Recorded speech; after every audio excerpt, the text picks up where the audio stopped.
Salut tout le monde, on est au mois de mai, il commence à faire beau, c'est la saison des abricots. On va partir sur une recette de moelleux, fondant, abricots, fleurs de sureau. Alors pour ça, on va partir directement en cuisine, on va se mettre en POV, comme ça tu auras vraiment l'impression de cuisiner à ma place. Vous me direz dans les commentaires si c'est plus facile pour vous de suivre mes recettes en POV ou comme avant. A tout de suite, let's go, c'est parti. Alors, première étape, on va faire les abricots au sirop. Donc, tu prends les abricots et tu enlèves les noyaux. Et en attendant, pour gagner du temps, tu mets de l'eau à chauffer. Et dans cette eau, tu vas rajouter du sucre. Donc là, il n'y a pas de pesée. C'est juste de l'eau bouillante, du sucre. C'est au sirop, hein. Faut que ça ait du goût. Hein. Voilà. On va en remettre un petit peu. Là, on fait chauffer. Moi, ce que j'aime bien avec l'abricot, pour donner un petit peu un twist, plus de saveur, c'est la fleur de sureau. Donc là, j'ai pris un sirop Monin, fleur de sureau. C'est magnifique. Tu t'en mets dedans et ça va donner un goût très intéressant parce que fleur de sureau abricot, c'est juste magnifique. Je garde ma bouteille à côté pour plus tard. Donc, pour le moelleux aux abricots, il te faut un moule à peu près 30 cm. Donc ça, c'est un moule en silicone qui va au four. J'ai préchauffé mon four à 200 degrés en chaleur tournante sec. Donc, si tu veux, pour la recette, il faut penser qu'il faut un abricot comme ça, des abricots tout serrés tout autour. Donc, tu calcules. Donc en ce moment c'est la saison. Abricot, tu fais comme ça, avec ta lame, tu tournes, tu enlèves le noyau, c'est pas compliqué. Donc on va en faire assez pour pouvoir les mettre dans le sirop et ensuite on va pouvoir les placer bien dans le moule. Ainsi de suite. J'ai mon sirop derrière, j'ai mon four qui est allumé. Ça c'est une recette, en vrai tu peux la faire facilement chez toi. C'est cool, c'est bon, puis ça change. Tu utilises des produits de saison. Et je vous promets que abricots, fleurs de sureau, ça choque un peu. Voilà, les abricots sont dénoyautés. Là, je vais les mettre directement donc, dans mon sirop. Tac, on les verse. Voilà, et on va les laisser chauffer ensemble. Voilà, les abricots, il faut qu'ils cuisent à peu près 10 minutes et après on va éteindre le feu.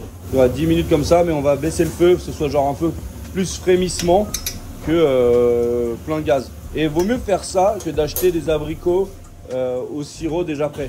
Parce que les abricots, enfin, je trouve ça dommage d'utiliser des abricots en boîte, alors qu'on a des beaux abricots en ce moment sur nos marchés français. Donc, je suis reparti en POV, j'espère que ça vous plaît. En tout cas, c'est un autre concept. Alors, ça c'est mes abricots, tu vois, je les laisse là, je vais les mettre derrière. Alors, on va faire un caramel à sec. En gros, si tu veux, ça va être un peu comme le principe d'une tarte tatin. Donc, on prend du sucre, c'est trop facile, c'est tu prends une casserole, tu la fais chauffer avec rien dedans, tu prends du sucre, tu verses, et l'idée c'est de faire fondre le sucre. Parce que le sucre, quand ça chauffe, il fond.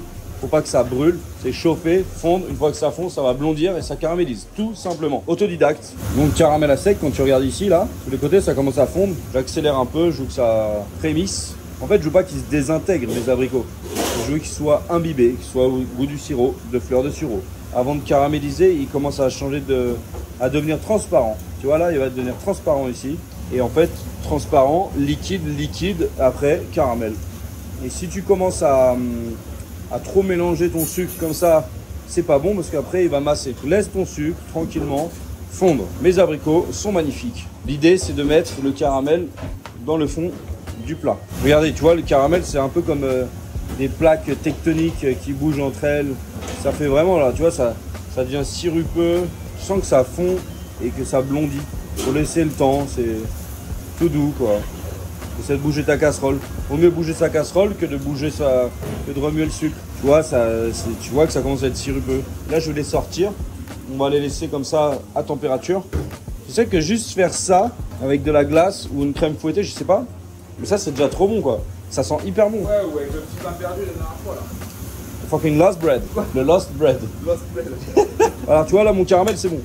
Là, vas-y, je peux commencer un peu à le remuer pour me faire fondre les derniers cristaux. Monte Cristo. Alors là, par contre, faire grave attention. Là, même, tu peux éteindre le feu. Et faire attention parce qu'une seule goutte sur ta main ou n'importe quelle partie de ton corps, et bah, C'est mort. Ouais, ça te termine parce que ça te colle à la peau et ça te brûle. Donc, c'est un très long, douloureux moment à passer. Et d'ailleurs, n'oubliez pas un truc, c'est que là, hop, je vous en dois un. Et vous pouvez pas me mettre dedans parce que donc vous pouvez pas m'en mettre 10. Donc je vous en dois un. À toute la commu. Merci. Tiens, c'est de la part de la commu, Mathieu. Tourne-toi. Hop. Pour toute la commu, je vous en mets un. Voilà, merci. Et voilà l'équipe, là je suis en train de filmer en POV, donc vous voyez ma crotte de nez. Je n'ai pas de crotte de nez, pardon. Vous pouvez voir mes narines et voilà, la caméra est très très proche, mais je prends du plaisir pour vous, merci. Et c'est comme ça que je filme en POV et j'espère que vous appréciez, merci. Ce qui est chiant avec le POV là comme ça, c'est quand je suis en levrette, ça bouge trop la caméra, tu vois. En attendant que notre caramel fonde, regardez, là on a sorti les abricots, on les laisse infuser. On va commencer à faire notre appareil, la pâte. Donc, qu'est-ce qu'il nous faut? Il nous faut un cul de poule avec 100 g de sucre. Dans ces 100 g de sucre, on va rajouter 100 g de beurre. Sauf que ces 100 g de beurre, on va les faire fondre aussi. 100 g de beurre. Hop. Et là, je fais fondre aussi. Feu doux, tranquillement. J'ai fait fondre mes 100 g de beurre que je vais verser dans mes 100 g de sucre. Hop. Je verse le tout. J'ai mis une petite poignée, une petite pincée de fleur de sel dans mon beurre. Comme ça, on a un beurre salé. Voilà, là, je mélange bien. Comme ça, je fais fondre mon sucre. Là, je vais rajouter 100 g de farine directement. Et il ne faut pas oublier mon sachet de levure chimique. Ça, tu le trouves dans le commerce. C'est un sachet classique. Tu prends, tu mets tout. Parfait. Là, tu vois que c'est quand même un peu épais. Du coup, qu'est-ce qu'on rajoute? Des œufs. 3 pièces d'œufs. Donc, tu prends des œufs bio. Des œufs entiers, voilà, 2 et 3. Là je mélange mes œufs avec ma pâte, voilà. Là on commence à avoir une belle pâte à gâteau et dans ce sens là il n'y a pas de grumeaux. Et là j'ai 50 g de maïzena que je viens verser dedans. On finit de mélanger et là on a notre pâte à gâteau. C'est pas compliqué, il y en a ils peuvent rajouter de la vanille et tout, mais là je veux pas parce qu'on est vraiment sur abricot fleur de sureau. Donc là vous avez vu, j'ai mon caramel à sec. Ça tu le mets au frigo, ça devient archi dur. Donc là on va le mettre directement dans le moule. Là j'ai pas fait de peser, hein. Je fais quand même une belle petite quantité. Hop, et on verse le caramel dedans. Un peu comme si c'était comme je disais, une tarte tatin. Et là tu viens mettre le caramel tout partout en uniformité. Tu vois quand même, il faut quand même de la quantité, hein. Et t'as vu le fait de le mettre dans un moule froid, ça l'a tout de suite un peu refroidi quoi. Ça l'a tout de suite figé. Là tu étales ton caramel dans le fond de ton plat. Hop. De toute façon je vais te dire un truc, après on va tout remettre au four et ce qui va se passer, c'est que tout va refondre. Voilà, là comme ça c'est bien. Pas plus. Le reste du caramel, on met de la crème dedans. Ou du lait et puis tu refais chauffer et puis tu auras un caramel laitier que tu peux garder plusieurs jours. Et là après je vais sortir mes abricots, je vais les égoutter. Mes abricots je les sors délicatement parce qu'ils ont vécu une cuisson. Je voudrais pas qu'ils s'explosent parce qu'on veut retrouver l'esthétique d'un abricot. Surtout que là ils sont mûrs, ils sont beaux. Si tu veux pas faire cette étape, tu peux prendre des abricots en boîte déjà prêts, hein. Mais je trouve ça cool de faire tout de A à Z. Comme je dirais plus de 1 à Z. Ok, je peux prendre une fourchette comme ça je suis sûr de pas prendre de jus. Alors là on va prendre la partie creusée. On va la poser. Oh là là, ils sont magnifiques. On les pose sur le caramel. Merde. Comme ça.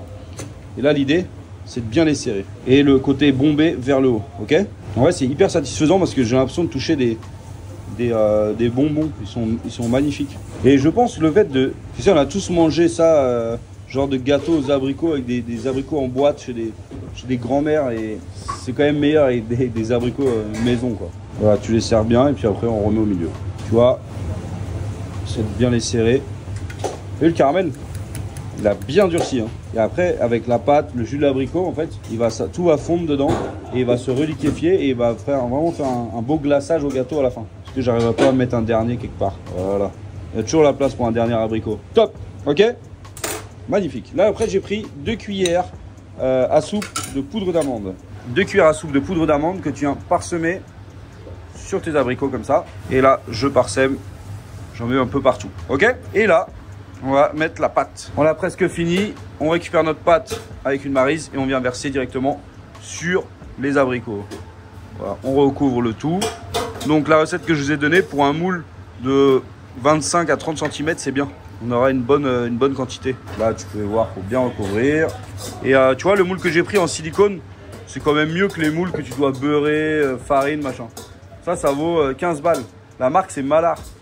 Moule en silicone qui va à la chaleur et en fait il y a un anneau ici solide que tu vois qui te permet de le transporter. Parce que tu sais, avant quand il n'y avait pas ça, et bah si tu mettais pas une plaque en dessous, tu étais niqué. Et combien de darons se sont fait avoir comme ça? Hein Mathieu? T'as vu ou pas l'histoire? Ouais, c'est bien connu, hein. Ouais. C'était dans les années 2000. Les arrivées des moules en silicone. Wouhou! Regardez, à Noël, on a eu des moules en silicone.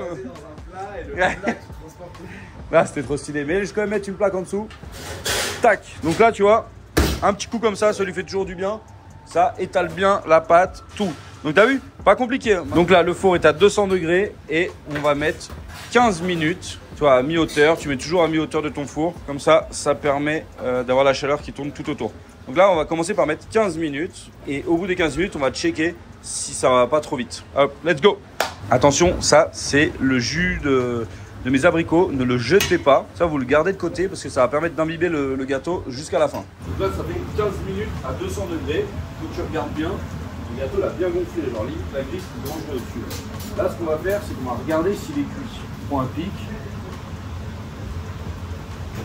Il a l'air cuit. Bien. Bah écoute, avec 15 minutes, 200 degrés, c'est parfait. On retouche un peu partout. Dès que ça sort du four, il faut le retourner. Mais il faut faire attention parce que tu as du caramel, c'est chaud, normalement c'est bon, il doit y avoir un petit peu de jus. Là tu tiens bien, 1, 2, 3, hop. Je retourne mon gâteau.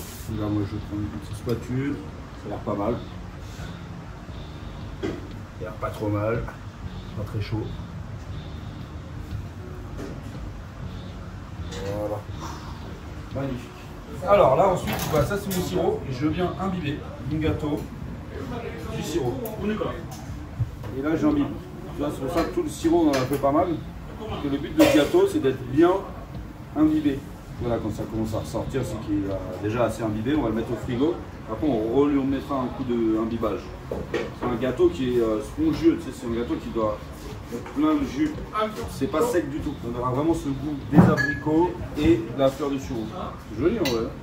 Et là après, je vais mettre au frigo pendant 1 heure. Alors voilà, j'ai laissé reposer pendant 4 heures au réfrigérateur. Et donc on l'a re-imbibé une autre fois. Et voilà, notre fondant aux abricots et fleurs de sureau. En vrai, c'est cool, simple et c'est tout homemade. Là, on découpe, ça se tient. Et regardez-moi ça, on y va. C'est juste parfait. C'est à plein de sucre par contre. Non? Un fondant abricot et fleurs de sureau. C'est une bonne recette, rapide, facile à faire, pas cher. D'ailleurs, petite dédicace à Farine et Abricot, Jérémy qui a lancé sa marque, en pote à moi. Farine et Abricot, voilà la référence. Ça t'as fait, chef?